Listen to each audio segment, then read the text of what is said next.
Selamat malam, Romo, Bruder, Bapak Ibu sekalian. Dalam webinar pertama LRP Damai Sejati dalam Persahabatan dengan Yesus. Ketemu lagi dengan saya, Robin, malam hari ini yang akan menemani teman-teman. Bapak Ibu, kesempatan pada malam hari ini kita akan belajar bersama lagi tentang latihan doa Ignatian. Sebelumnya kita memohon berkat dan rahmat Tuhan agar kita bisa mengikuti webinar malam hari ini dengan fokus, dengan tenang, dan semoga semua jaringan dapat diberikan kelancaran. Saya undang kepada Bu Ellen untuk membawakan doa pembuka. Silakan, Bu. Mari kita persiapkan hati untuk berdoa dalam nama Bapa dan Putra dan Roh Kudus. Amin. Bapa, kami bersyukur atas semua rahmat dan anugerah yang Kau berikan, sehingga bisa berkumpul bersama malam ini. Kami mohon Roh Kudus-Mu menerangi pikiran dan hati kami, supaya bisa memahami latihan doa yang akan dipaparkan. Bantulah kami yang akan menjalankan latihan rohani, agar dengan jiwa besar dan hati rela berkorban, Kau mampukan kami menyelesaikannya dengan baik. Bapa, berkatilah Romo Alis yang membawa materi malam ini. Berkati pula perangkat elektronik dan jaringan internet kami, agar webinar ini berlangsung dengan lancar hingga selesai. Semua doa ini kami panjatkan dalam nama Yesus Kristus, Tuhan dan pengantara kami. Santo Ignatius Loyola, doakanlah kami. Amin. Dalam nama Bapa dan Putra dan Roh Kudus. Amin. Terima kasih, Bu Ellen. Bapak Ibu, malam hari ini tema webinar kita latihan doa Ignatian.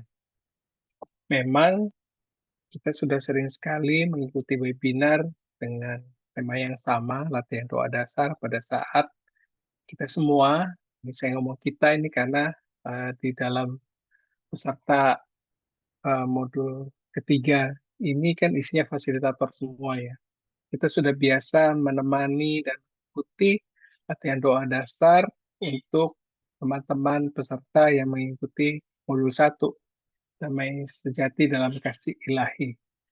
Jadi pada saat saya paham bahwa kita akan ada webinar tentang latihan doa Ignatian ini, terus saya membayangkan, karena semua pesertanya itu fasilitator, jadi ini latihan doa dasar Ignatian, seperti kalau saya mengikuti training for trainers, topiknya tentang latihan doa. Ya, jadi saya harapkan nanti Bapak Ibu bisa mengikuti dengan sungguh-sungguh. Kalau saya dulu ikut waktu masih kerja di bank, ikutan training for trainers itu tidak hanya menyerap materinya, tapi juga saya terus membayangkan bagaimana kalau saya menyampaikan topik tertentu dan membayangkan peserta-peserta yang menjadi peserta trainingnya gitu ya. Karena kalau di bank itu dulu trainingnya banyak banget. Nah jadi ya saya berharap malam hari ini teman-teman bisa menyerap materinya, menghayatinya, dan sambil membayangkan kalau nanti saya menemani teman-teman peserta dan saya jadi fasilitatornya, saya harus seperti apa. Nah, dengan membayangkan itu, biasanya akan timbul pertanyaan-pertanyaan. Nah, itu nanti bisa didiskusikan dengan narasumber kita pada malam hari ini. Oke, tentang narasumber, ini kita malam hari ini ditemani dengan Romo Alis Windu. Kalau saya ngelihat CV-nya Romo Alis ini ya, rasanya sepanjang hidupnya tinggalnya di 2 provinsi, antara Jakarta atau Jawa Tengah gitu ya. Jawa Tengahnya ada di Semarang, ada di Jogja atau Girisonta gitu ya. Uh, Kurang lebih seperti itu. Romo Alis Windu Prasetya itu ditabiskan tahun 2008. Ya, di dalam karyanya banyak sekali menemani dalam dunia kesiswaan, eh, termasuk juga di Seminari Menengah Martoyudan, kemudian jadi pembimbing rohani frater di Kolese Hermanum Jakarta, dan saat ini jadi subminister dan sosius magister novisiat di Girisonta. Sudah 2 tahun terakhir ini. Jadi ya saya sendiri senang sekali. Oh ya, saya berasa jadi siswa lagi ini gitu ya. Jadi belajar lagi mengosongkan diri, terus diisi lagi dengan uh, penyegaran latihan doa Ignatian. Oke, terima kasih kepada Romo Alis Windu yang bersedia memberikan sebagian ilmunya kepada kami-kami. Uh, Ruang dan waktu saya serahkan kepada Romo Alis. Silakan. Baik, terima kasih Pak Rovin. Selamat malam teman-teman semuanya dimanapun berada ya. Sekarang itu kita tidak lagi terikat oleh ruang dan waktu, maka saya mencoba untuk berbagi apa yang saya baca beberapa hari ini ya. Walaupun juga mungkin teman-teman sudah membaca dari file yang di Drive itu ya. Nanti kita akan mencoba mendalami pelan-pelan, tapi juga kalau saya nanti terlalu cepat, ya nanti Anda yang mengerem ya. Karena saya juga kadang tidak banyak hal yang saya berikan karena Anda semua sudah mengalami beberapa season gitu ya dalam LRP ini. Baik, saya akan coba share.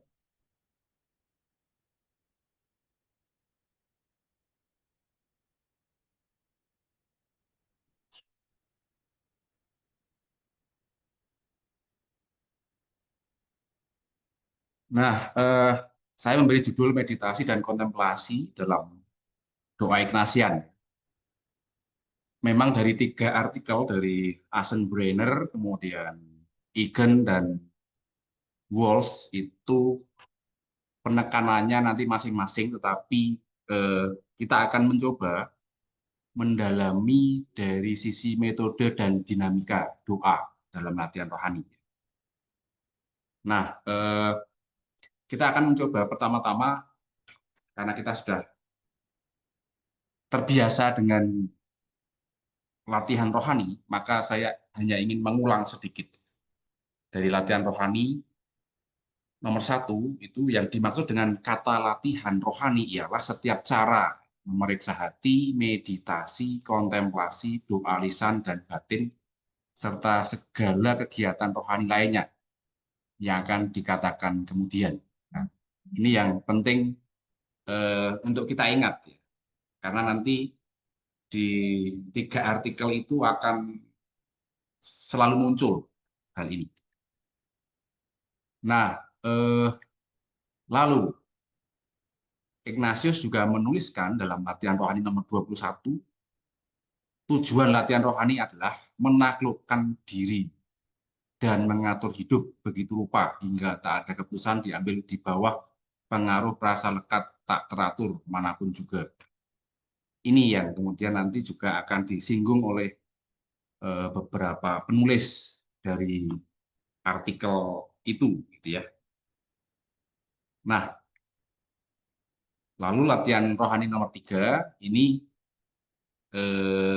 juga mengaitkan dengan metode sebenarnya. Pada semua latihan rohani, kita mempergunakan kemampuan bergiat budi untuk berpikir dan kemampuan bergiat kehendak untuk mencintai. Tadi saya dengar katanya nanti Pak Rubin akan mengadakan kaminarnya itu tentang jatuh cinta ya Pak ya. Nah ini bagaimana kita itu mencintai sebagai sebuah panggilan orang-orang yang menjalani latihan rohani.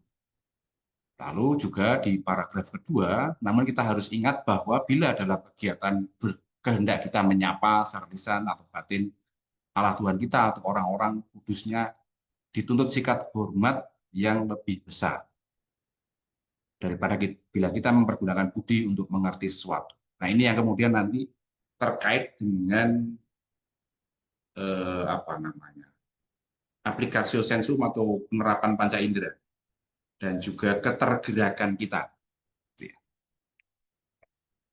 Nah, poin-poin yang akan kita jumpai dalam artikel-artikel nanti adalah sudah biasa kita temukan ya, yaitu kesadaran dan kesabaran. Jadi dalam entah meditasi maupun kontemplasi itu kita harus mempunyai kesadaran dan kesabaran, atau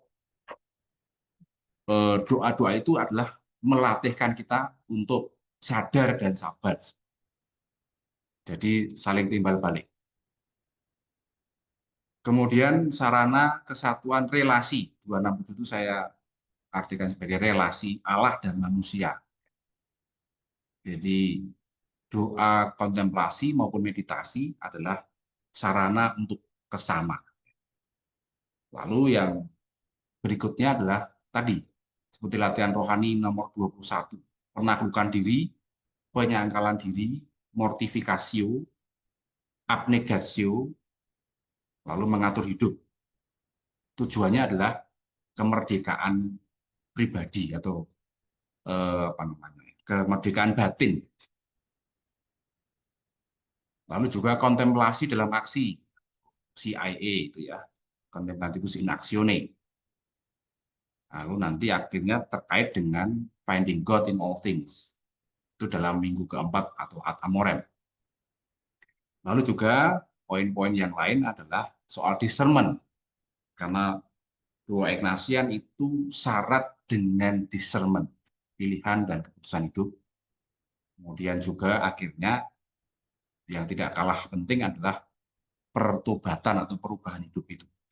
Itu poin-poin yang akan banyak ditemui dalam 3 artikel yang ditulis oleh 3 penulis ini ya. Jadi kita bisa membaca entah versi Indonesia atau versi Inggrisnya ya, dari Becoming Whom We Contemplate, tulisan George Aschenbrenner itu, kemudian Harvey G. Egan itu juga mengenai Ignatius, Prayer and the Spiritual Exercises, dan dari James Walsh, Application of the Senses. Itu. Nah, Aschenbrenner juga membuat sebuah disclaimer sebenarnya dalam tulisan itu, yaitu bahwa yang saya tulis di sini adalah sebuah pengalaman dalam iman, bukan sesuatu yang asing. Nanti maka teman-teman sekalian juga tentunya tidak akan asing dengan hal-hal yang ditemukan dalam artikel itu. Ya. Lalu maka penulis mengatakan bahwa bagi mereka yang pernah, walaupun sedikit, mengecap manisnya kontemplasi, dan justru karena pernah mengecapnya, kini semakin merindukannya. Itu yang diharapkan oleh penulis. Maka Aschenbrenner itu juga membuat kata kunci sebenarnya ya. Latihan rohani adalah ya latihan itu sendiri. Artinya pengolahan hidup untuk menaklukkan atau mengatur diri, atau nanti ada juga dalam tulisan Aschenbrenner itu di bagian tertentu ada yang namanya mortifikasio atau penyangkalan diri atau mati raga. Lalu juga karena namanya adalah latihan, maka ada pengalaman iman yang hidup.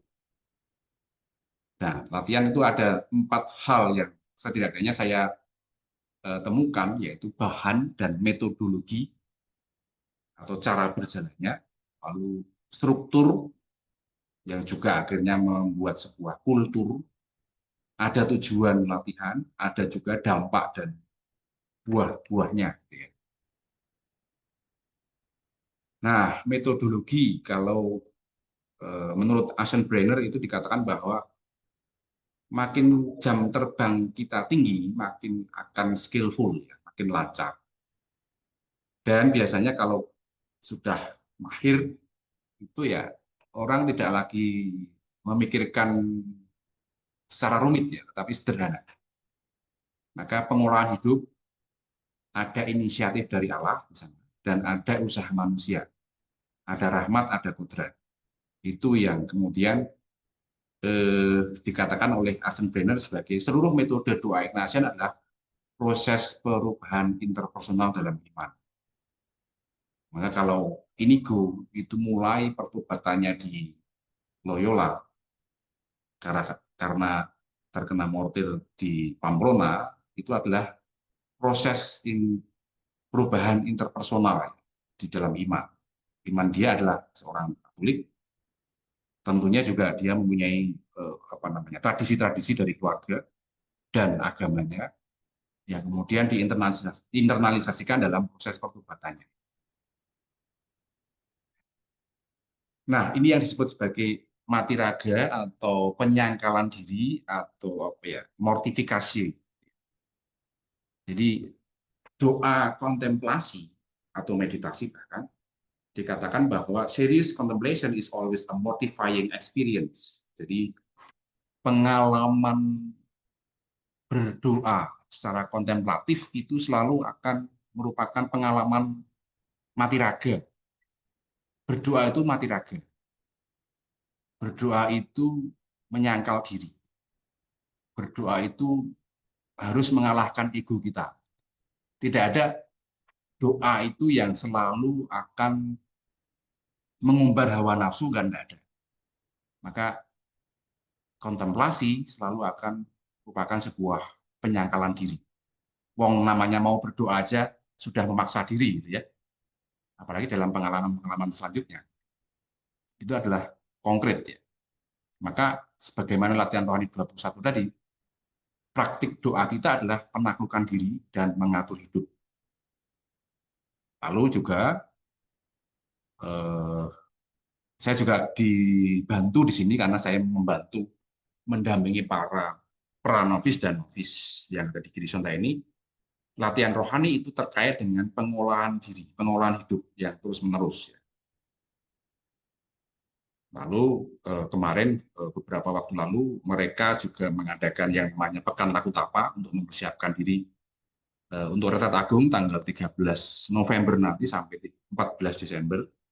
Maka mereka pun juga telah melakukan yang namanya Pekan Laku Tapa, hanya makan sayur selama 1 minggu itu dan hanya boleh minum air putih. Nah, itu untuk melatihkan soal ini, mortification ini. Apa yang perlu kutanggalkan? Apa yang harus kumerdekakan dalam diriku? Ku lepaskan, ku bebaskan.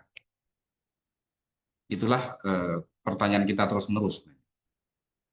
Supaya apa? Supaya dengan aku menaklukkan diri itu aku dibantu untuk masuk ke dalam kontemplasi, doa-doa.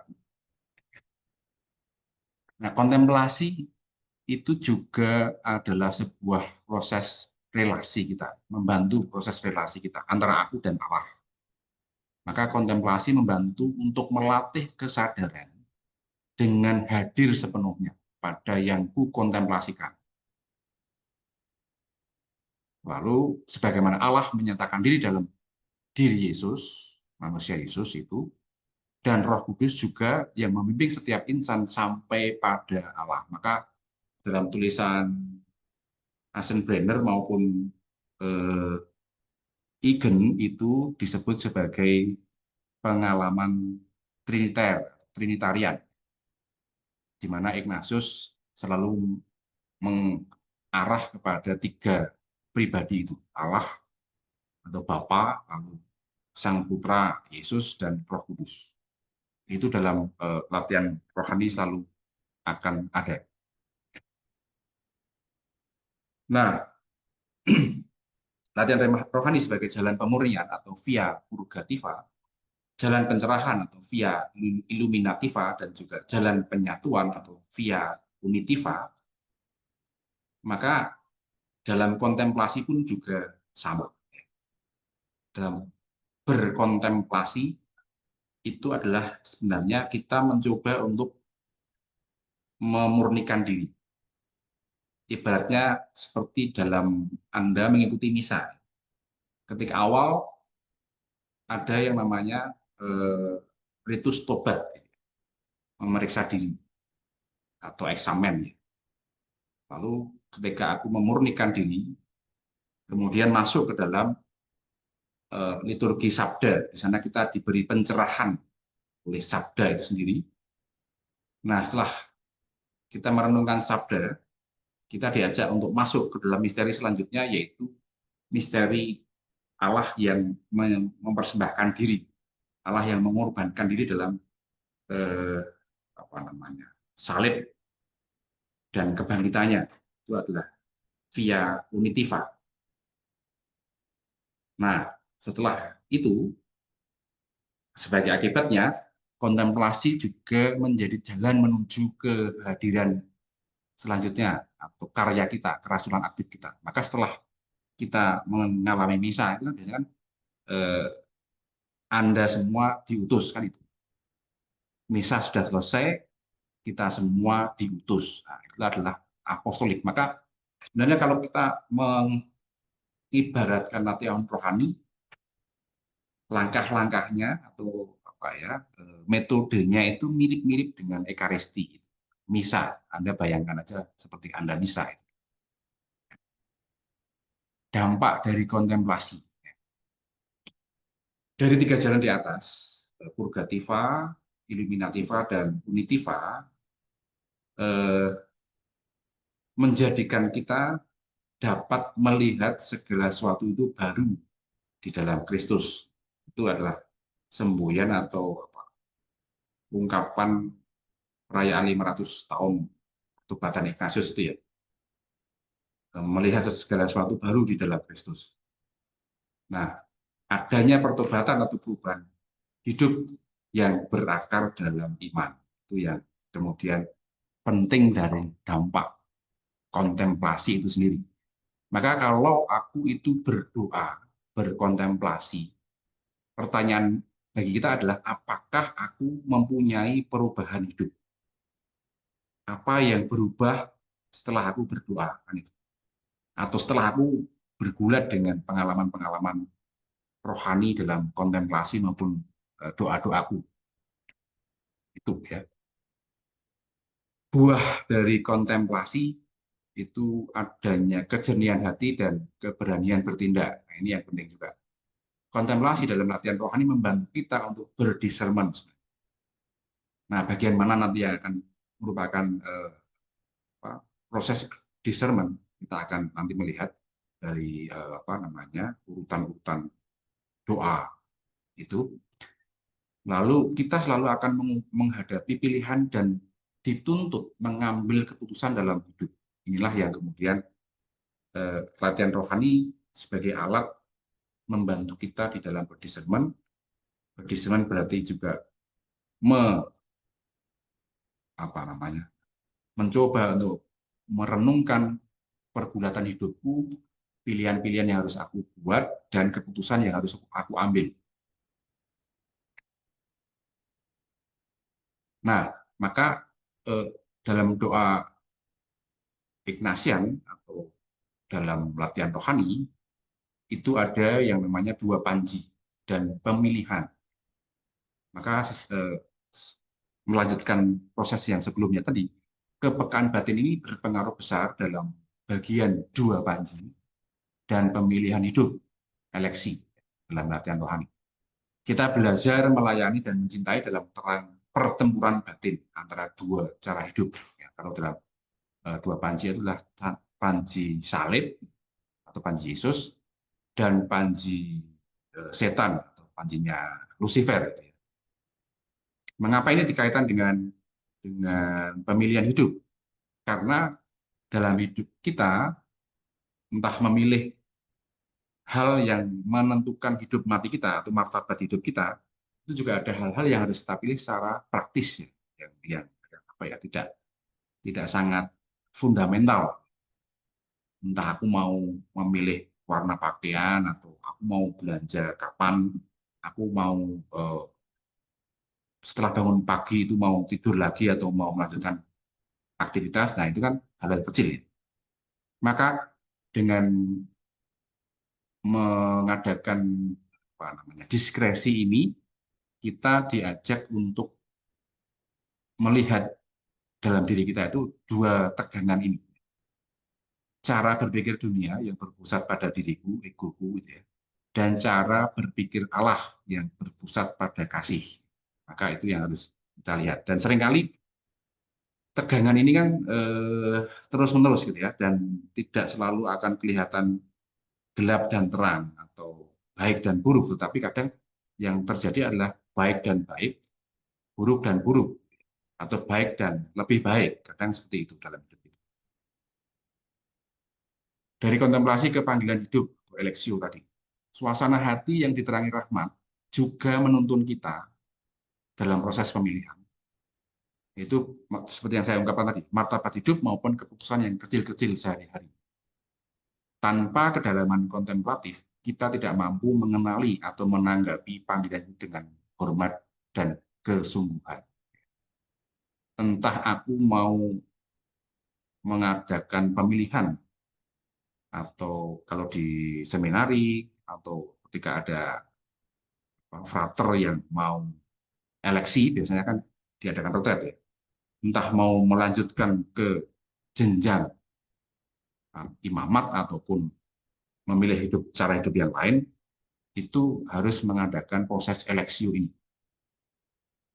Bukan hanya soal senang dan tidak senang, tapi pemilihan ini terkait dengan apakah panggilanku yang sejati dalam hidup, personal vocationku itu yang mana. Walaupun itu berat, tetapi kalau aku sungguh sanggup di sana dan membahagiakan, ya itulah yang harus kita ambil. Itu ya. Maka melihat desolasi konsulasi kita, melihat pro dan kontra kita ketika melaksanakan eleksio.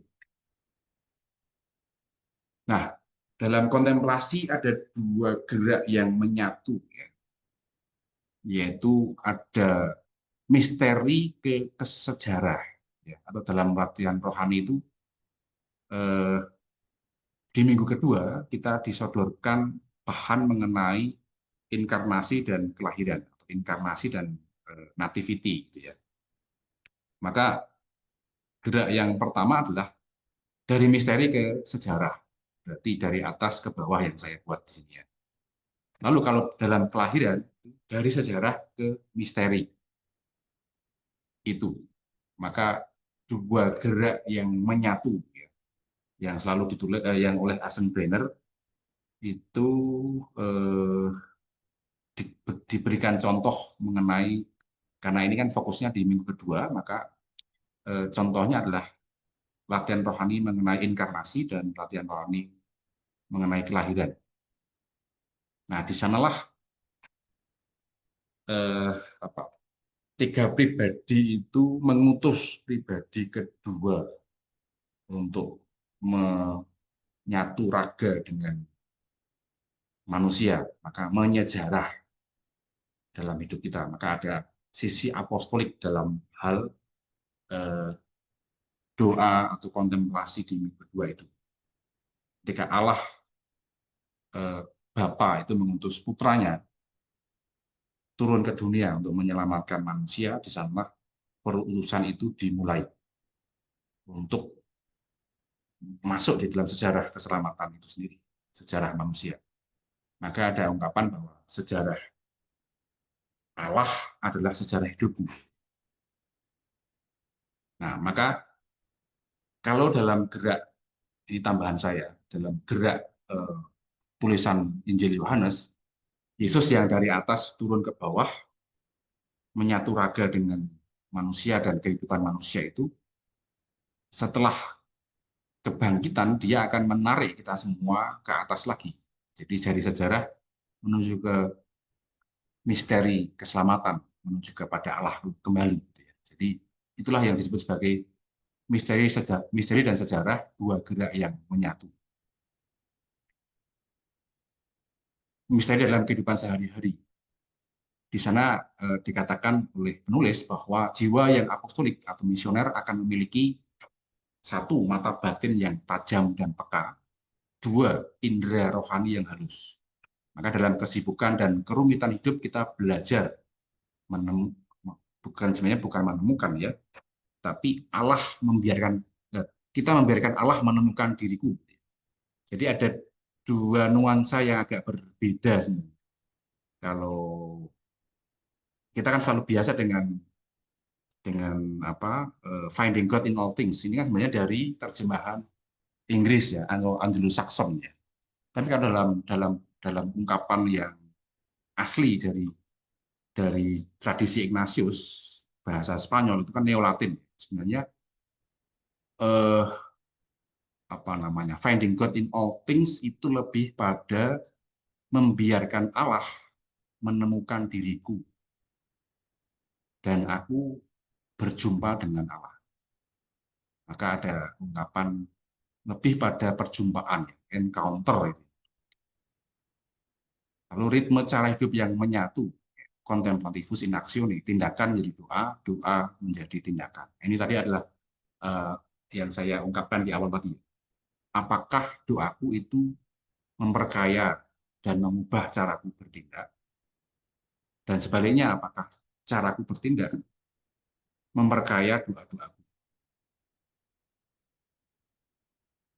Nah, maka Asen Brenner itu mengatakan dalam kesimpulannya, di artikel itu dikatakan bahwa baik metode doa Ignatian secara umum maupun dua bentuk secara khusus dari kontemplasi dalam minggu kedua dimaksudkan untuk menolong terjadinya perjumpaan dan persatuan pribadi manusia dengan Allah.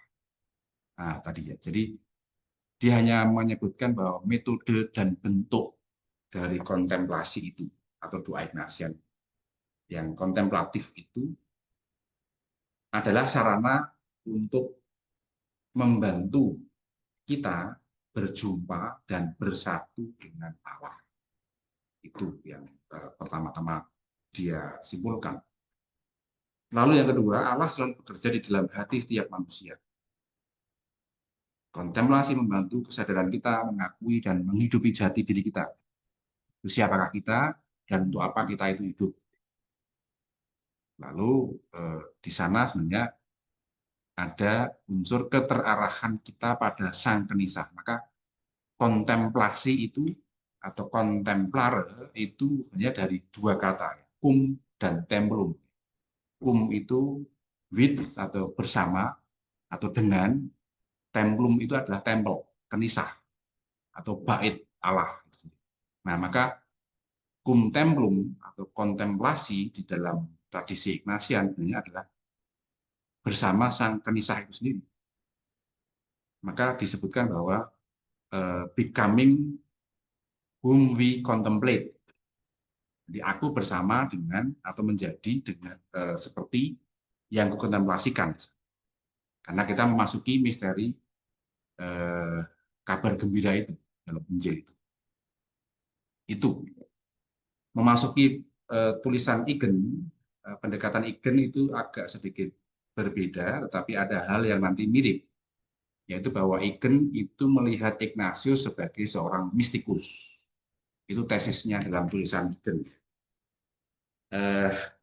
Mistik berarti adalah pengalaman personal, spiritual dari pribadi tertentu ya, yang melihat bagaimana hal-hal dari Allah itu sangat kuat dia alami. Jadi kita semua itu sebenarnya bisa mengalami pengalaman mistik, ya. Tidak hanya para santo atau santa, tapi setiap orang itu bisa mengalami pengalaman mistik sebenarnya. Karena di sana ada unsur pengalaman iman, ada apa namanya, pengalaman spiritual yang menyatu dengan seluruh pergulatan hidup kita dan apa yang dia cari atau kita cari dalam perjalanan hidup ini. Nah, sebenarnya momen mistik yang dialami Ignatius itu banyak. Nah, paling enggak ada 4 yang ditulis itu. Pertobatannya di Loyola, setelah mengalami kanan pol itu, perjumpaan dengan Maria setiap kali dia berdoa, dan itu menggerakkan. Lalu pencerahan di Sungai Cardoner, Manresa, dan vision di La Storta. yang kemudian sangat terkenal ya sebagai pengalaman mistik pelayanan atau apostolik dari Ignatius. Nah, maka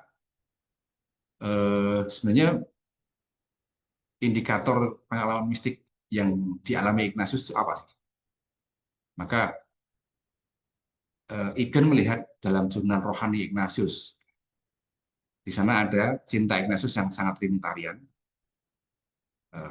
selalu akan terkait kepada Bapa, Putra, dan Roh Kudus, lalu berpusat pada Kristus karena dia adalah pengikut Sang Putra. Lalu penuh hormat kepada Maria, seperti tadi, pengalaman doa-doa dia yang sangat kental dengan pengalaman devosi pada Maria, dan memperlihatkan dimensi imamat, ekaristis, dan kerasulan. Itu yang dia tulis di dalam artikelnya. Maka ideal mistik Ignatius itu apa sih? Yaitu membantu mencari, menemukan, dan melaksanakan kehendak Allah.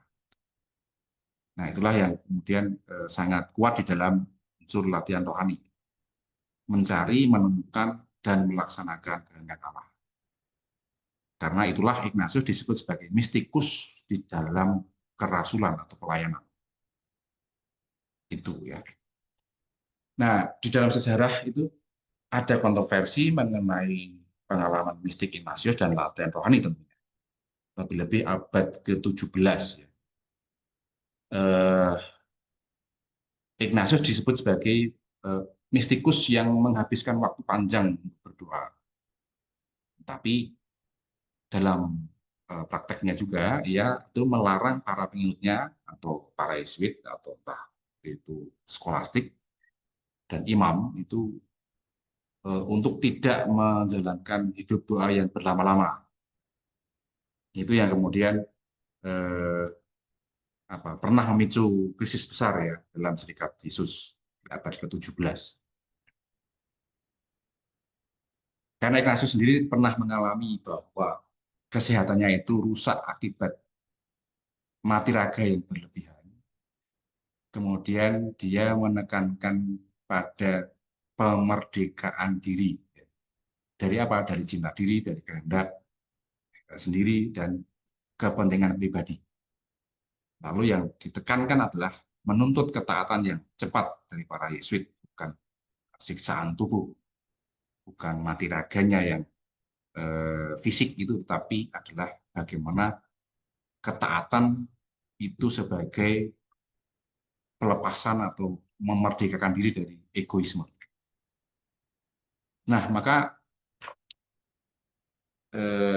Inigo atau Ignatius itu kan juga belajar dari tradisi-tradisi sebelumnya. Maka dia pun juga belajar dari tradisi Benediktin yang mempunyai semboyan ora et labora, berdoa dan bekerja.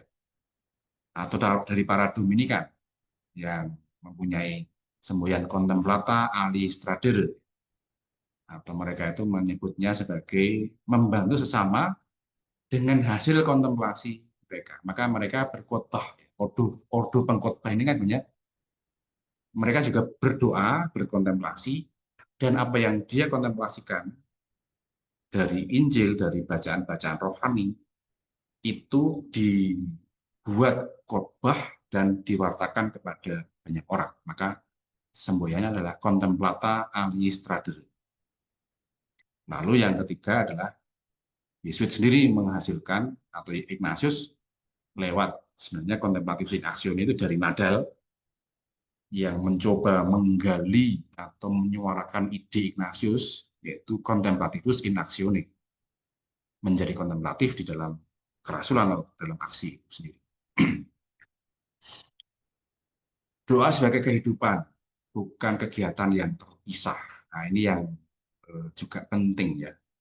Tadi saya selalu akan mengatakan atau bertanya, doa dan tindakanku itu seperti apa? Apakah aku berdoa itu terlepas dari hidupku harian sehari-hari? Atau ini juga merupakan pertanyaan dari Kongregasi Jenderal ke-36 bagi para Yesuit. Mengapa latihan rohani tidak mengubah sedemikian rupa seperti idealnya latihan rohani itu terjadi. Nah, seringkali karena kita memisahkan antara doa formal atau retret atau rekoleksi atau apapun ya acara-acara rohani itu dari kehidupan kita sehari-hari. Para religius itu seringkali jatuh dalam hal ini ya. Setiap tahun ada waktu untuk retret 8 hari. Tetapi setelah kembali ke pekerjaan, ke komunitas, ke kehidupan sehari-hari, maka hasil retretnya, hasil doanya itu tidak ada baunya lagi, tidak ada apa ya namanya, imbasnya apa-apa. Ya. Jadi seolah-olah retret, rekoleksi, dan acara-acara rohani lain itu terpisah, hanya seremonial. Setiap tahun aku mengadakan, tetapi tidak menyambungkan, tidak berkesinambungan dengan hidupku sehari-hari. Itu yang harus kita hati-hati di sana. Nah, Ignatius dalam minggu keempat latihan rohaninya menuliskan kontemplasi untuk mencinta atau amorem, bukan kontemplasi untuk mendapatkan surga. Maka latihan rohani itu sebenarnya terbuka, tidak ditutup dengan minggu keempat. Kita bisa melanjutkan minggu selanjutnya, minggu kelima, minggu keenam, minggu ketujuh, dan sampai kita mati. Itu adalah minggu-minggu dalam latihan rohani kita. Maka itulah tugas kita. Entah ad amorem, entah ad corpum, gitu ya, atau ad mortem bahkan. Karena di sini saya juga satu rumah dengan Romo Priyo sedang merencanakan buku mengenai minggu keempat ini ya, ad amorem ini. Dia juga sedang banyak membaca dan kita seringkali diskusi, termasuk ketika saya membaca artikel-artikel ini saya berdiskusi dengan Romo Priyo.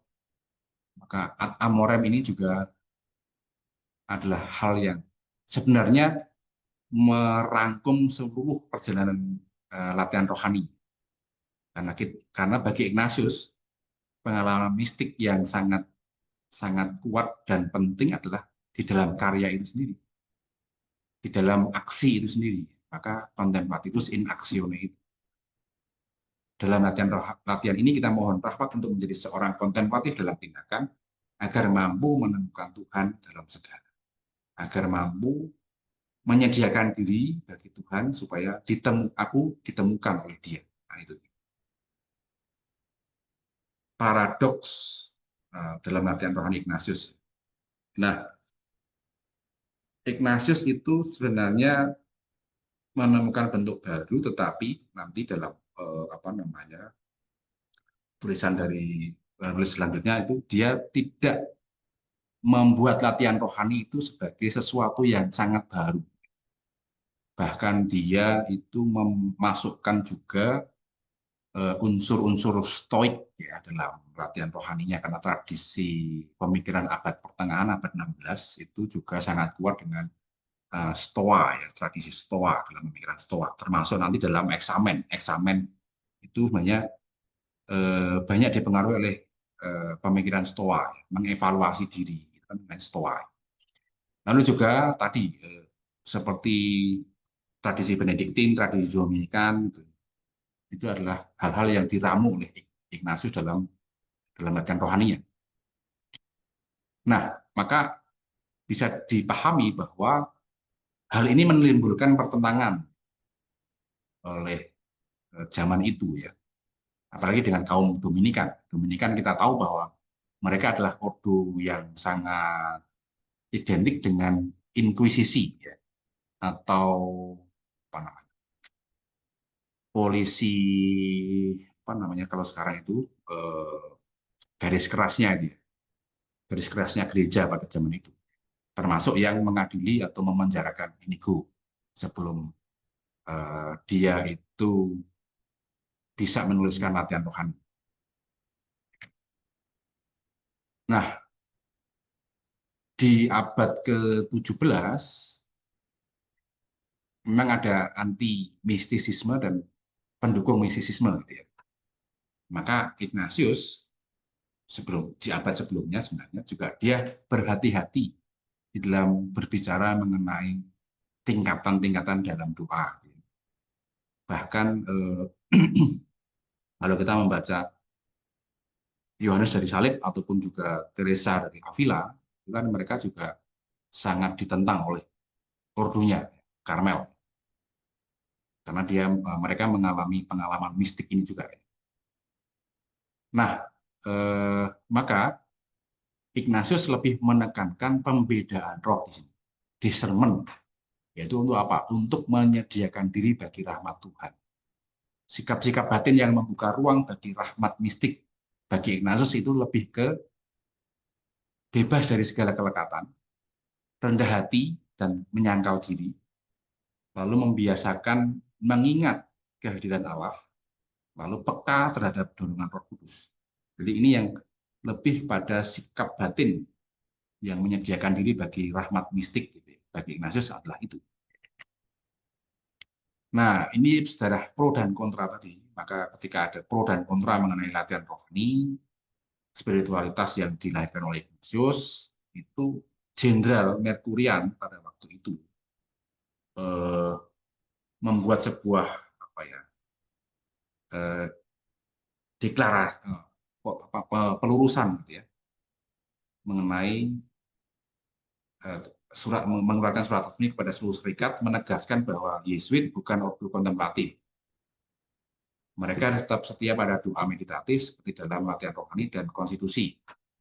Dan tidak boleh mengajarkan doa kontemplatif karena itu adalah urusan Allah sendiri. Nah, ini yang dibuat oleh Merkurian supaya Yesuit tidak aneh-aneh gitu kan. Tetapi hal ini pun sebenarnya menunjukkan bahwa Merkurian itu salah memahami Ignatius. Maka jenderal pun bisa salah memahami Ignatius, apalagi kita. Maka kita harus memperhatikan hal ini. Dan ada juga dalam zaman selanjutnya setelah serikat itu direstorasi, kemudian Jean-Philippe Rotan itu membuat sebuah buku yang namanya Metode Meditasi. Tapi dalam buku ini sebenarnya buku yang sangat kering, sangat teknis, gitu ya, panduan teknis retret sebenarnya ini. Dan ini dilaksanakan sampai kurang lebih mungkin Yesuit zaman sebelum Konsili Vatikan kedua masih memakai ini ya. Jadi dulu itu tidak sangat personal ketika retret, tungtanya bersama-sama, bimbingannya bersama-sama, tidak ada unsur personalnya. Dan ini tidak mewakili seluruh pemikiran Ignatius tentang doa. Maka doa Yesuit itu pun juga dalam arti tanda kutip. Ironi sejarah, latihan rohani juga di sana dituliskan oleh penulis bahwa latihan rohani itu pernah dikritik karena terlalu mistik bagi yang anti mistisisme tadi, dan juga dikritik karena terlalu praktis dan asketis itu bagi mereka yang mungkin tidak suka pada hal yang sangat praktis dan asketis itu. Jadi kedua tuduhan ini saling bertentangan, menunjukkan bahwa latihan rohani atau spiritual Ignatian itu adalah sebuah paradoks. Nah, ini yang juga terjadi dalam sejarah. Nah, poin penting dan warning bagi kita adalah ini. Cara doa yang mekanis, visual, dan analitis itu lebih populer dan disukai. Bahkan juga oleh para Yesuit. Tetapi cara doa yang lebih hening dan kontemplatif itu tidak populer. Padahal kita diajak untuk masuk ke dalam doa yang kontemplatif di dalam latihan rohani itu. Dan Ignatius selalu menekankan ke sana. Maka dinamika dasar dari latihan rohani sebenarnya adalah latihan rohani sebagai doa tidak bisa disempitkan hanya pada satu metode saja. Ini yang kemudian ditekankan oleh penulis, Igen. Lalu Ignatius menekankan setiap cara doa, bahkan termasuk cara-cara yang tidak disebutkan langsung dalam buku latihan rohani, itu juga bisa dipakai. Maka tadi dalam latihan rohani nomor 3 dikatakan bahwa setiap cara yang atau dalam latihan rohani nomor 1 tadi ya, setiap cara untuk bermeditasi, cara mendekatkan diri pada Tuhan itulah latihan rohani. Maka lebih daripada sekedar metode, latihan rohani itu merupakan pengolahan hidup. Dengan cara apa? Dengan cara pemerdekaan diri dan pemurnian diri. Atau dalam jalan tadi artinya adalah via purgativa. Agar kehendak Allah dapat dicari, ditemukan, dan dijalankan. Nah, ini selalu akan terus kita temui dalam mendalami latihan rohani, mencari, menemukan, dan melakukan kehendak Allah. Maka latihan rohani itu membutuhkan sebuah proses yang menyeluruh. Nah, maka strukturnya dalam doa-doa di dalam latihan rohani atau entah kontemplasi maupun meditasi dalam buku latihan rohani itu akan ada persiapan ya, yang mengarahkan diri kita sepenuhnya. Lalu yang kedua pendahuluan, misalnya kita diajak untuk membayangkan entah itu tempat pribadi-pribadi, lalu imajinasi juga kita pakai. Gitu ya.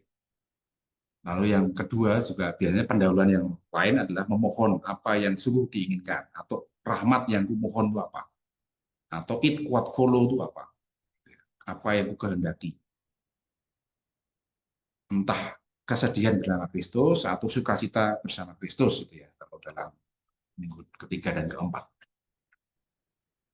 Nah, dari meditasi ke kontemplasi yang hidup, maka Ignatius meminta kita agar latihan itu diulang atau repetisi pada bagian-bagian yang membawa konsolasi atau membawaku pada desolasi terdalam. Nah, itu yang penting ya. Repetisi itu penting. Maka kalau kita cepat bosan, nah itu yang seringkali harus menjadi tantangan kita ya, menghadapi kebosanan. Padahal kita dalam berdoa itu bukan banyaknya, tapi dalamnya. Maka repetisio itu penting. Lalu yang dua, resume atau ringkasan itu membantu ingatan kita dan pemahaman kita. Dan ini menyangkut tulisan ketiga dari Walls nanti, pengenaan panca indera itu membadankan suatu aspek misteri yang kita kontemplasikan akan kita internalisasikan dalam diri kita. Jadi doa itu juga adalah proses penginternalisasian misteri keselamatan dari Allah. Dan juga doa atau latihan rohani atau entah kontemplasi sebagai bentuknya itu adalah sebagai proses persahabatan. Latihan rohani di dalam kontemplasi minggu kedua itu banyak diakhiri dengan kolokwi atau percakapan atau wawancara. Entah dengan pribadi Allah, dengan Kristus, dengan Maria, atau para kudus. Nah, maka latihan rohani nomor 54 mengatakan bahwa percakapan dilakukan dengan wawancara sewajarnya, seperti seorang sahabat dengan sahabat atau seorang abdi dengan tuan. Ada kalanya mohon rahmat, ada kalanya mempersalahkan diri atas sesuatu perbuatan yang tidak baik, lain kali memberitahukan soal-soalnya dan meminta nasihat atas hal-hal itu. Maka doa adalah proses relasi, bukan monolog. Maka dalam kontemplasi itu kita mencoba masuk untuk berani mendengarkan juga. Maka relasi itu mengandaikan dua belah pihak saling mendengarkan, tetapi juga saling berbicara, bukan monolog. Nah, doa sebagai persahabatan dilanjutkan dengan bahwa dalam seluruh latihan rohani, pertobatan batin melalui pengalaman emosi menjadi kata kunci. Ya. Mengapa? Karena kekuatan doa Ignatian kan terletak pada kemampuan mengikutsertakan seluruh diri kita. Indera kita, emosi kita, imajinasi kita, ingatan, akal akal, hati, dan kehendak. Maka 3 daya jiwa itu kan sebenarnya ada dalam doa Susipe, ada dalam doa apa? Ambillah ya Tuhan. Yaitu apa? Memori, understanding, dan will. Memori, ingatan, understanding, itu pemahaman, dan kehendak. Maka proses berkontemplasi itu memakai 3 daya jiwa itu, ya. Ingatanku, pemahamanku, ya, atau akal budi, gitu ya. Jadi keterjemahan itu kadang ada yang akal budi, ada yang understanding, ya. Lalu kehendak. Kehendak itu membantu kita untuk memproses, ya, dalam doa itu apakah yang menyentuhku dan menggerakkanku nanti akan berpengaruh pada apa yang akan ku kerjakan, ku jalani sebagai proses niat-niat, ya, melaksanakan niat-niatku setelah aku berdoa. Gitu. Maka pengalaman itu adalah guru yang baik. Maka ketika aku itu diubah oleh misteri Kristus, maka aku mengalami pengalaman di mana aku seperti Ignatius dididik oleh guru yang mendidik muridnya. Gitu ya. Nah, maka inti dari metode Ignatius ditulis di sana bahwa bukan masalah apa namanya, tata cara teknis-teknisnya, tapi inti metode Ignatius adalah pada gerak batin, motion, apa yang menggerakkanku, atau apakah aku sungguh memahami gerakan-gerakan yang muncul dalam diri, yang membuat misteri Kristus semakin sederhana dan jernih. Melalui kesederhanaan dan kejernihan itu, seseorang menembus ke dalam misteri keselamatan. Jadi tadi, semakin aku jam terbangnya tinggi, makin aku akan lebih mahir. Dan aku biasanya lebih sederhana. Jadi latihan rohani itu kan sebenarnya praktikal, ya, bukan teoritis, ya, tapi praktikal, sangat praktis. Maka Ignatius selalu mengatakan latihan, bukan teori, tapi latihan. Nah, maka apapun itu yang membantu kita untuk sampai pada relasiku dengan Allah, nah, itulah latihan rohani. Semakin seseorang melepaskan diri dari cinta diri, kehendak sendiri, kepentingan diri sendiri, makin ia akan maju dalam kehidupan rohani, dalam kehidupan spiritual. Latihan rohani tahun nomor 189. Lalu juga Igen mengatakan bahwa Ignatius akan menggunakan cara apapun supaya ditemukan oleh Allah atau mampu menemukan kehendak Allah dalam hidup kita. Tidak hanya cara-cara yang tercantum dalam latihan rohani, tetapi juga mungkin Allah menunjukkan cara lain yang bisa membuat pribadi itu sampai kepada Allah sendiri. Ini adalah tulisan selanjutnya dari Walsh mengenai pengenalan panca indera atau penerapan panca indera. Ignatius adalah seorang peramu dan manajer dari latihan rohani itu sendiri. Sebenarnya tesisnya itu oleh Walsh. Ya. Latihan rohani Ignatius itu diramu dari berbagai tradisi doa para bapak spiritual gereja. Yang dia tulis di sana adalah salah seorang yang bernama Ludolf dari Saksoni, punya Vita Christi. Dan juga penulis kedua yaitu Bonaventura, tapi ditulis di sana adalah pseudo, mungkin ya mirip ya dengan tulisan Santo Bonaventura, tetapi tidak sangat persis. Penulis itu adalah Bonaventura. Itu mengenai meditasi tentang kehidupan Kristus yang mengajarkan metode kontemplasi, imajinatif, dan afektif. Itu yang ditulis oleh Walsh. Nah, ini bukunya yang saya temukan dari internet.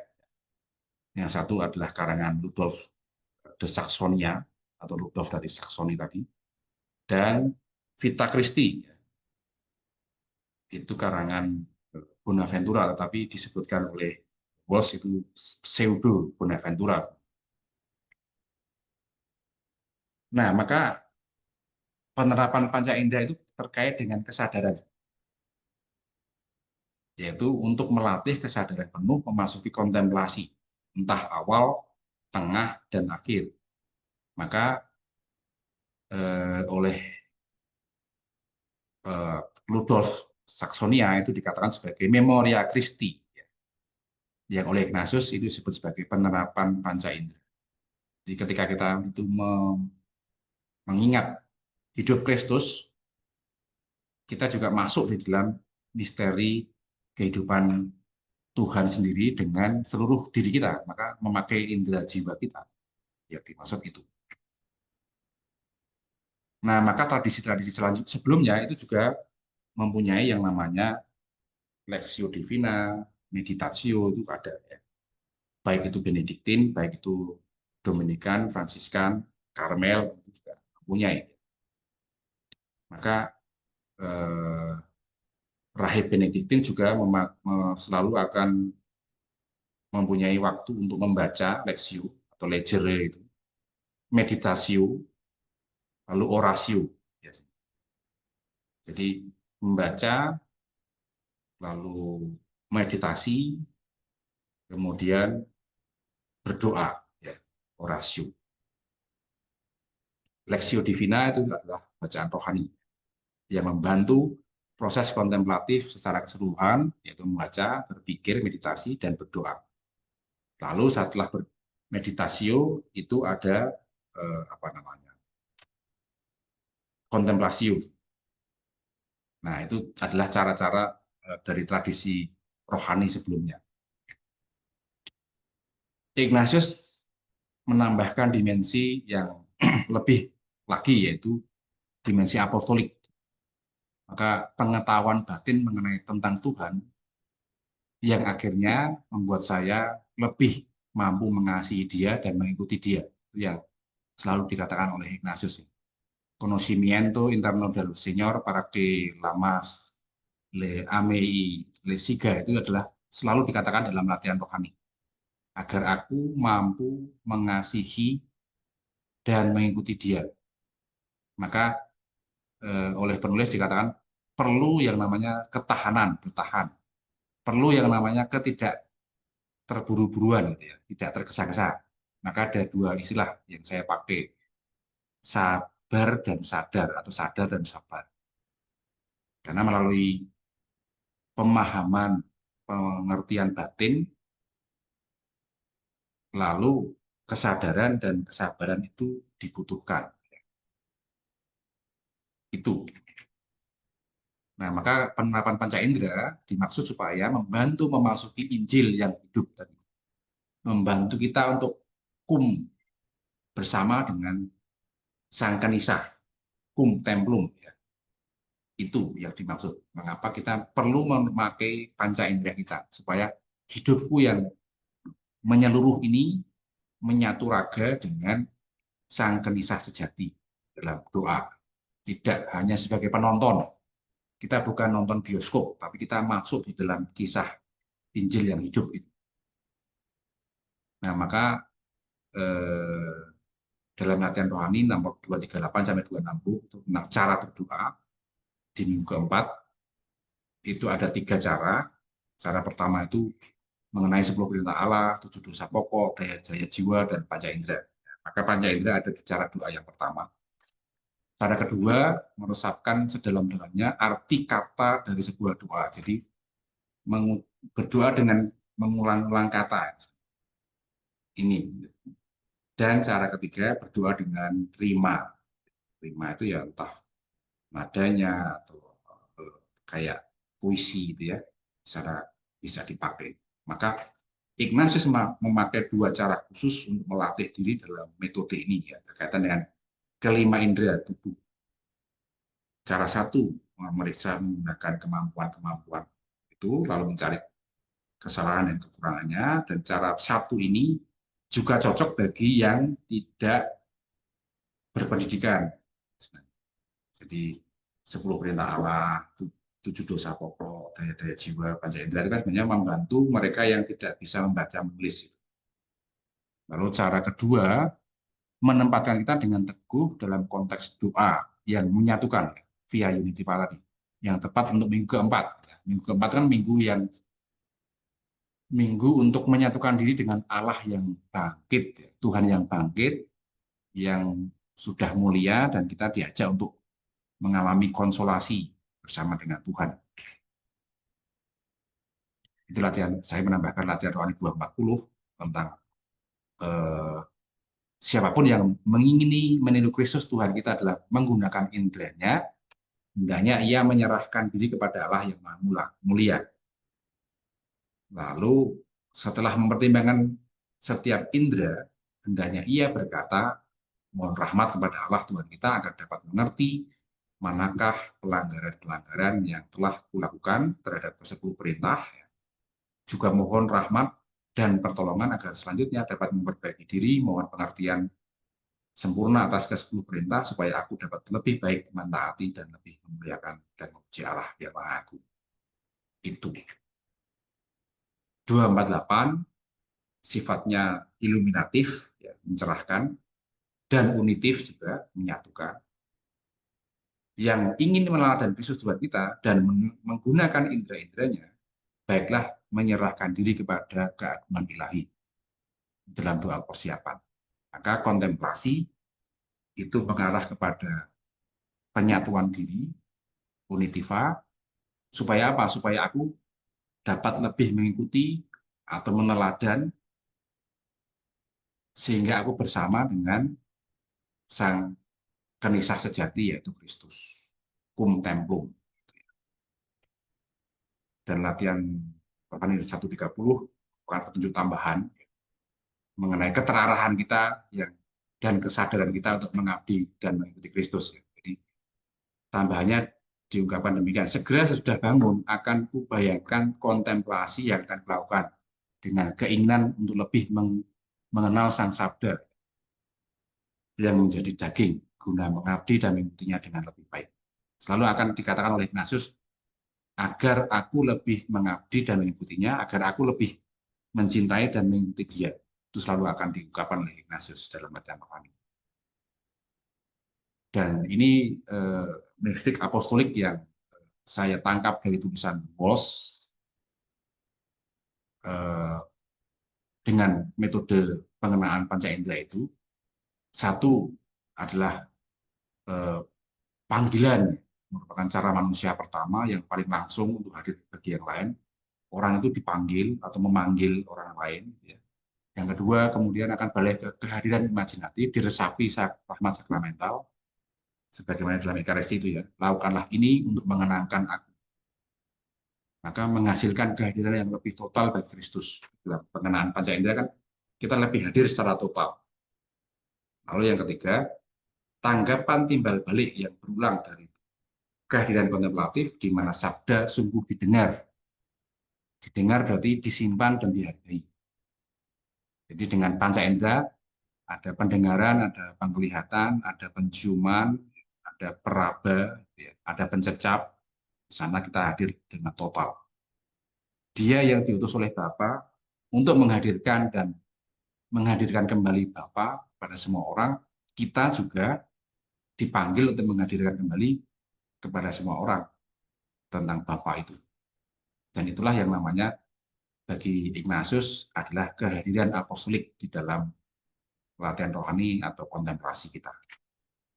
Ini tambahan dari dua penulis ya, Franz Jalik dan William Peters, itu mengenai tingkatan-tingkatan dalam kontemplasi, atau William Peters mengatakan tahapan atau level-level dalam kontemplasi.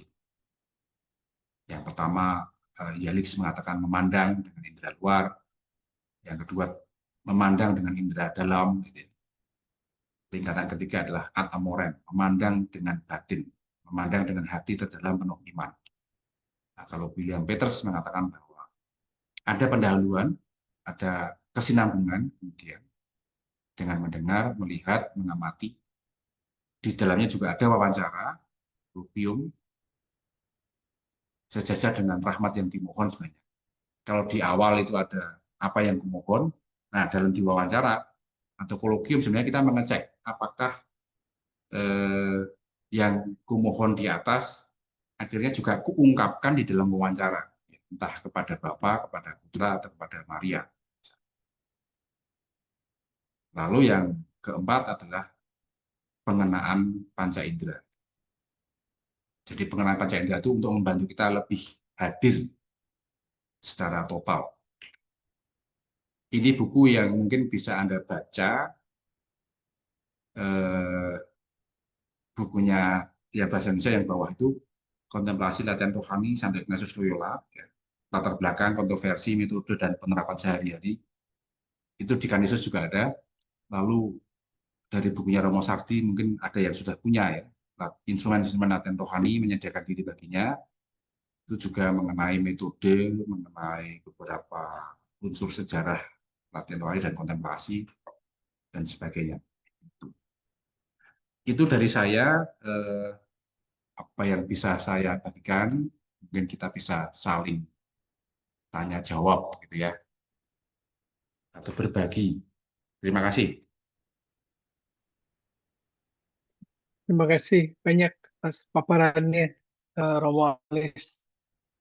Bagi saya ini, kalau saya membayangkan sebenarnya latihan doa dasar lagi modul 1 itu kan biasanya lebih banyak praktek. Justru ini kesempatan kali ini saya berasa diberikan fondasi-fondasinya gitu. Ketika kesadaran dan pemahaman mengapa melakukan kontemplasi, dan ya terutama alasannya mengapa, dan ya memperhatikan apa yang harus saya siapkan dan apa yang terjadi dan apa yang dituju pada saat melakukan kontemplasi. Ya, ada bagian yang menarik ya, karena kalau menyiapkan Kaminar Koninigo kan juga membudayakan dan membiasakan diri kontemplasi dalam aksi. Ini ada kalimat yang ya biasa tuh saya menjelaskan kontemplasi dalam aksi itu harus antara aksi dan doanya itu harus ada timbal balik. Cuma saya kurang bisa menjelaskan dengan pas gitu ya. Tapi tadi saya dapat satu masukan gitu ya dari apa yang dipaparkan oleh Romo. Aksi menjadi doa dan doa menjadi aksi. Yaitu yang saya maksudkan, kontemplasi dalam aksi bisa disebut itu aksi dan doanya bukan dua bagian terpisah, tapi harus saling jadi timbal balik. Itu ya. Terima kasih, saya juga mendapatkan pencerahan-pencerahan baru. Baik, teman-teman, misalkan ada pertanyaan atau ada minta hal yang mau dijelaskan lebih jauh lagi, atau yang kurang jelas tadi ya, silahkan bisa disampaikan langsung aja, nggak usah lewat chat box ya. Atau ini kan kelompoknya kita doang ini. Silahkan. Atau mungkin kalau ada yang sudah mengalami sesuatu lalu kita saling mengkonfirmasi gitu ya, juga bisa. Tidak harus pertanyaan. Oke. Baik.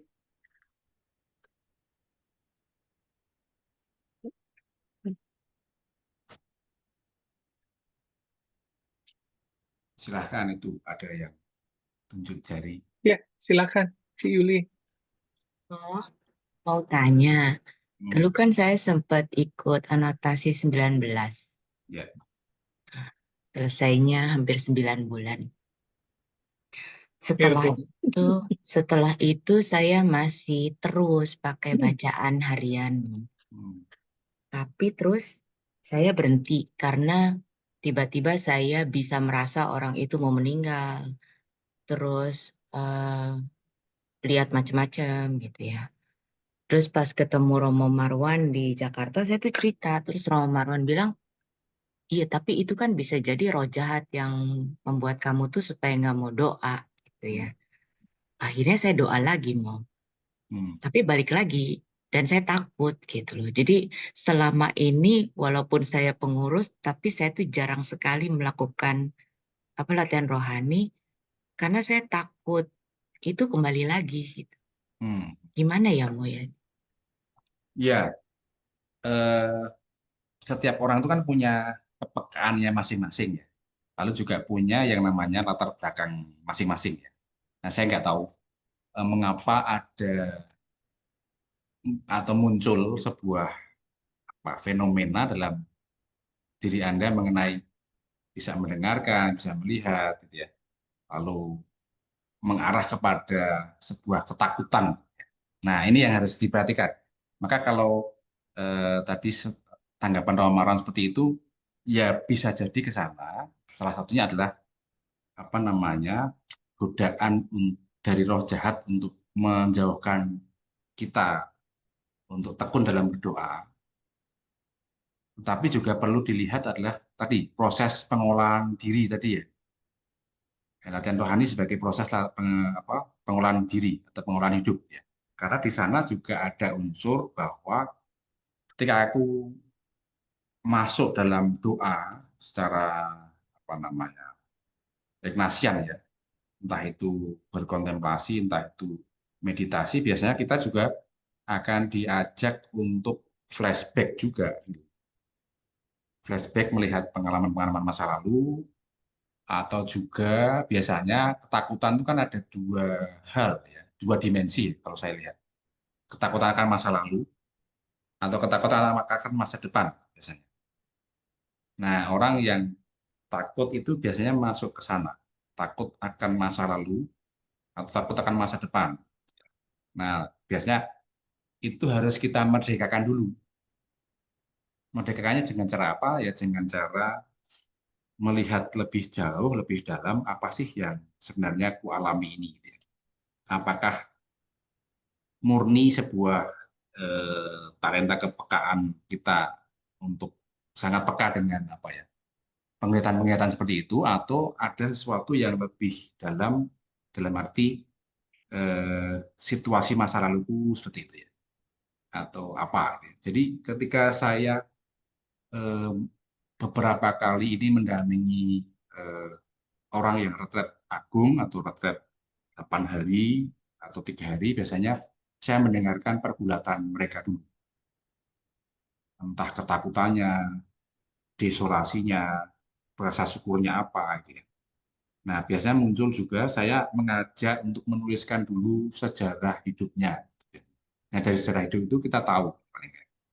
Ya walaupun tidak tahu sepenuhnya, tapi paling enggak, oh ini tuh yang dirasakan dia itu ini. Oh ini tuh yang menjadi ketakutannya itu apa. Nah, lantas dalam proses doa, kemudian kan muncul. Oh saya apa ada seorang yang mengatakan bahwa, aduh saya itu sangat gelisah. Mengapa kok kamu tidak bisa tenang? Gelisah karena ya ketika masa kecil saya dulu itu apa ya sering dimarahi ibu saya. Nanti papa lihat Ketika di depan.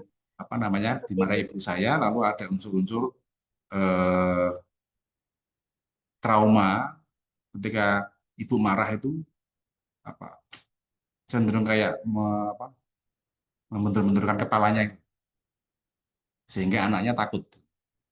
Nah ini yang kemudian juga keluar dalam pergulatan dia sehingga anaknya menjadi orang yang gelisah, kurang decisif gitu ya, karena keputusan selalu diambil dari ibunya, misalnya seperti itu.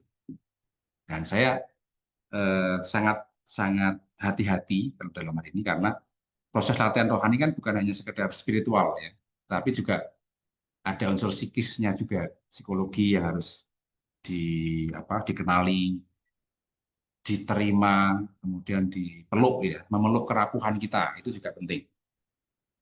Saya kira itu. Nah, saya tidak sangat persis tahu kalau tadi soal ketakutan-ketakutan yang dialami oleh Mbak Yuli itu ya seperti apa.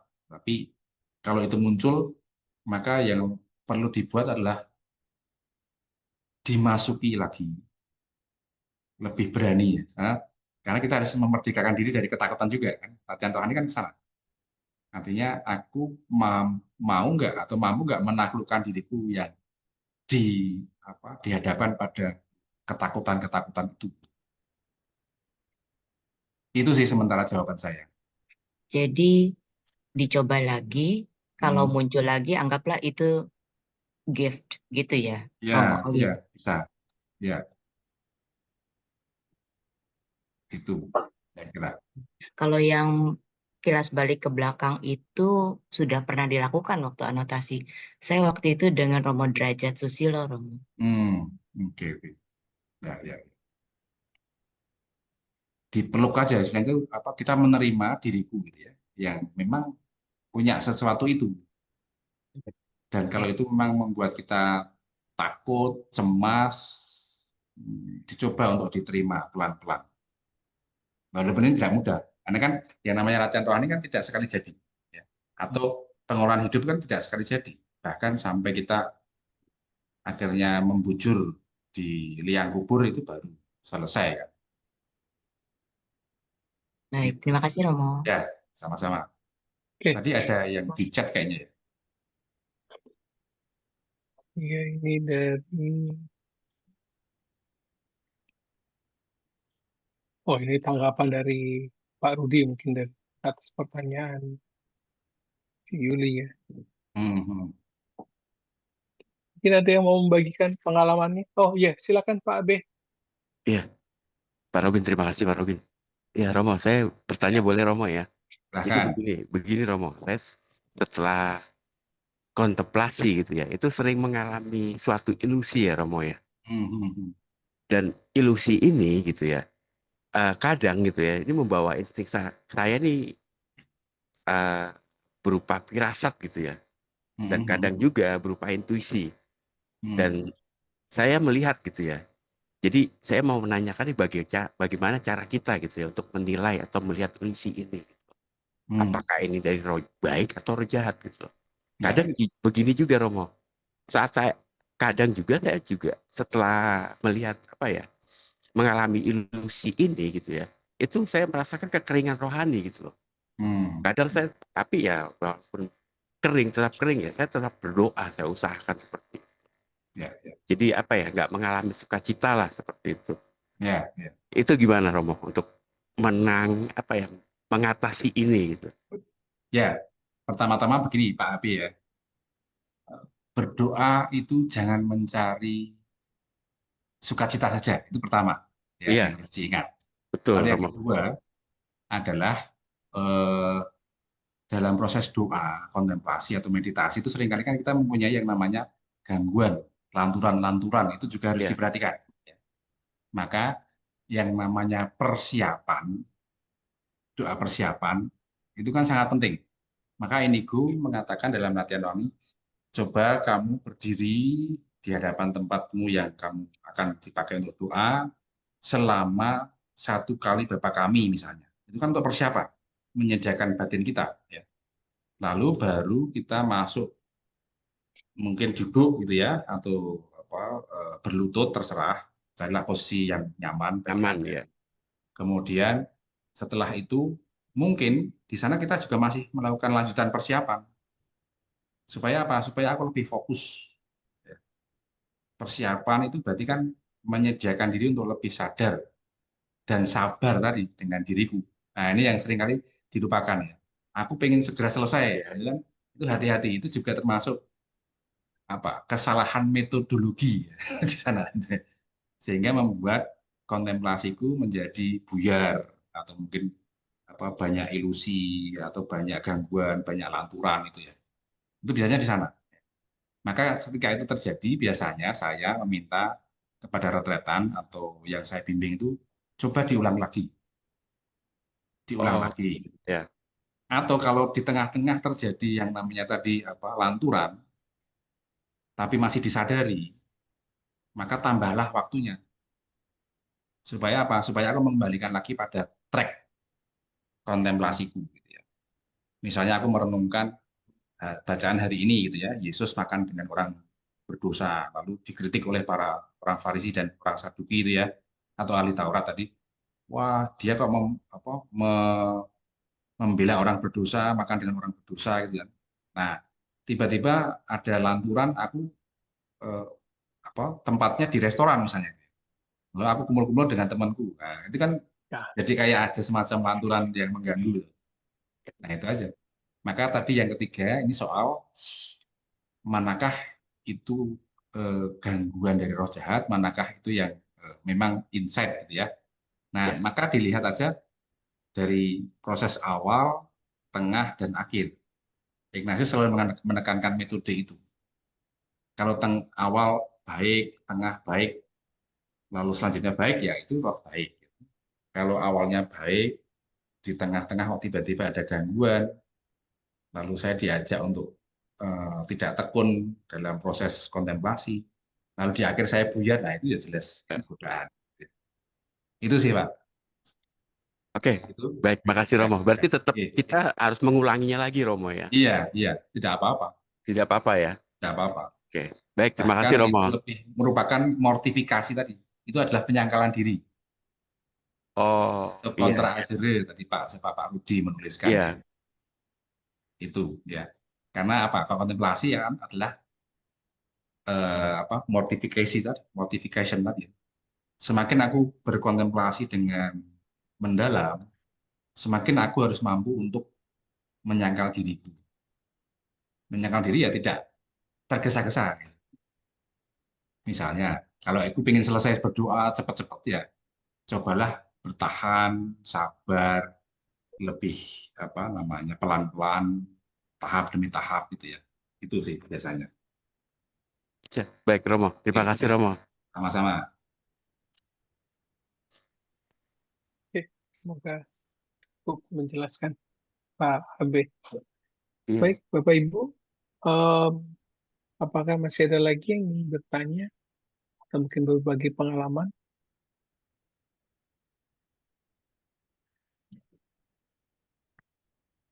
Saya tambahkan lagi juga harus hati-hati ini. Biasanya kita itu karena tidak sabar atau kurang mampu bertahan, kita paham gitu ya mengenai kisah tertentu dalam kitab suci. Tapi dalam doa tiba-tiba kok aku di akhir kok tidak mendapatkan apa-apa. Gitu. Nah biasanya adalah karena kita terlalu memakai otak kita, ya maka kering kan. Nah, maka harus sampai pada yang namanya indera tadi, panca indera. Sampai pada rasa, sampai pada sebuah detil ya. Di sana kan ada detil, Pak. Nah, setan itu mengajak kita sebenarnya untuk meneliti dengan detil ya. Detil itu kan kadang detil itu tidak kita sadari. Detil itu kurang kita masuki gitu ya. Nah, dalam proses doa itu perlu juga masuk dalam detil. Karena kalau kita hanya general itu ya kita sudah paham. Tapi ketika sudah paham, di akhir doa saya nggak mendapat apa-apa kan itu. Nah, metode kita terlalu sangat general, kurang memasuki tahap demi tahap, detail demi detail gitu. Itu juga pernah diungkapkan oleh seorang frater ya. Saya sudah paham ngomong bahan doa ini, tapi kok saya di akhir doa kok tidak mendapatkan apa-apa. Nah, kamu masuknya gimana? Ternyata kurangnya adalah kurang masuk dalam detail. Itu ya. Karena di sanalah ya ibaratnya sekarang lah Pak, di dalam negara kita itu kan ada proyek besar ya namanya MBG. Secara umum kan itu proyek yang bagus, ya kan? Untuk memberi makan pada anak-anak sekolah supaya tidak stunting, supaya membantu belajar mereka. Tetapi yang sering terjadi kan kita kurang masuk dalam detailnya. Dapurnya seperti apa, petugasnya seperti apa, cara menyediakan seperti apa. Dan bagaimana semuanya detail kan. Detailnya tidak kita masuki, maka ya banyak yang keracunan akhirnya. Nah itu, setan itu masuk dalam detail. Supaya kita lebih aware. Itu saja tambahan saya. Oke, terima kasih, Pak Walis. Seperti jenderal perang ya, jadi jago banget strateginya ini. Baik, Bapak Ibu sekalian, kita sudah sampai di penghujung agenda kita malam hari ini. Bila masih ada hal-hal yang ingin ditanyakan, bisa disampaikan dalam WhatsApp grup peserta, nanti bisa disampaikan juga ke Romo Alis. Kemudian saya juga ingatkan bahwa minggu ini, hari Minggu, kita sudah pertemuan perkenalan dalam kelompok ya. Jadi mungkin cuma ada 2 slot waktu, Minggu jam 3 sampai jam 5 dan Minggu jam 7 sampai jam 9. Nah, di antaranya Minggu jam 5 sampai jam 6 itu kita ada paparan pungkas 1 ya, minggu ini kan ya? Ya, minggu ini ada paparan pungkas 1. Jadi ya, tolong diluangkan waktunya mulai Minggu sore pukul 5 sampai malam ya, tergantung jadwal percakapan rohani. Oke, baik. Kita tutup acara malam hari ini dengan berdoa bersama sambil memohon berkat. Nanti tolong diberikan berkat oleh Romo Alis. Saya persilakan kepada Pak Budi.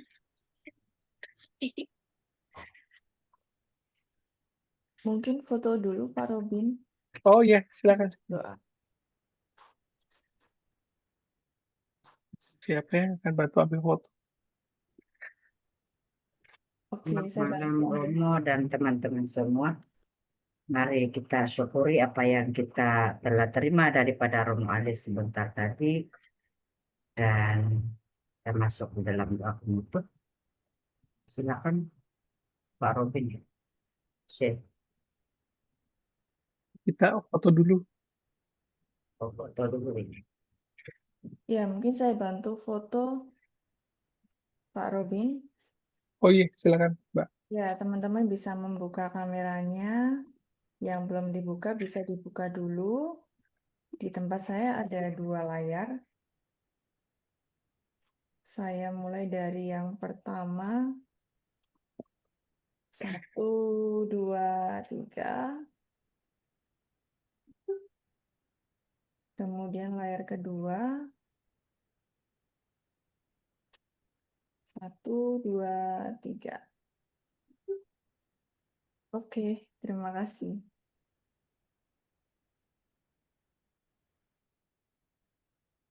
Oke, untuk doa penutup. Ya, silakan.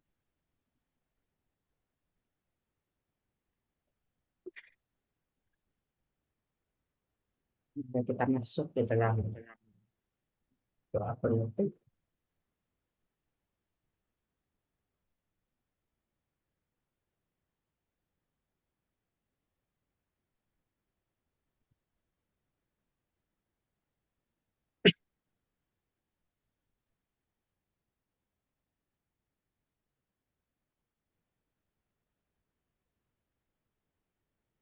Atas nama Bapa dan Putra dan Roh Kudus. Amin.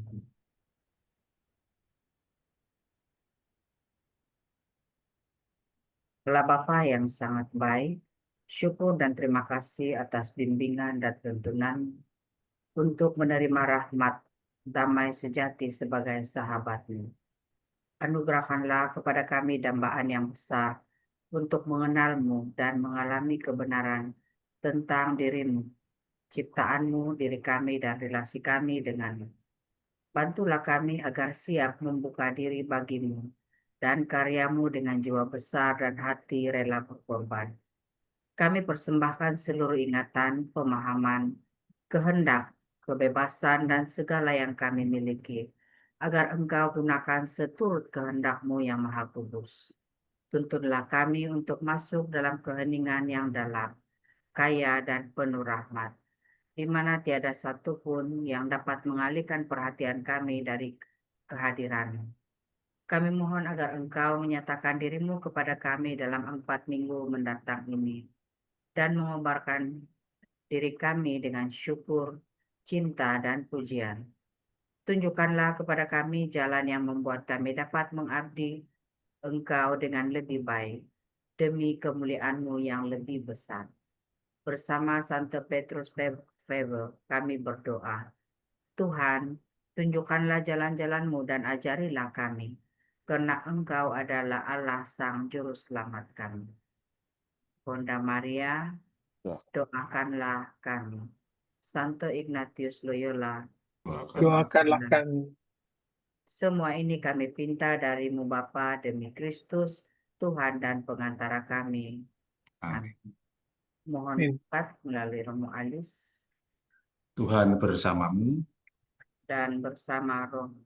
Semoga kita sekalian, seluruh proses latihan rohani kita, peziarah kita, keluarga kita, dan seluruh aktivitas kita di dalam melayani Tuhan dan sesama diberkati oleh Allah yang Maha Kuasa, Bapa dan Putra dan Roh Kudus.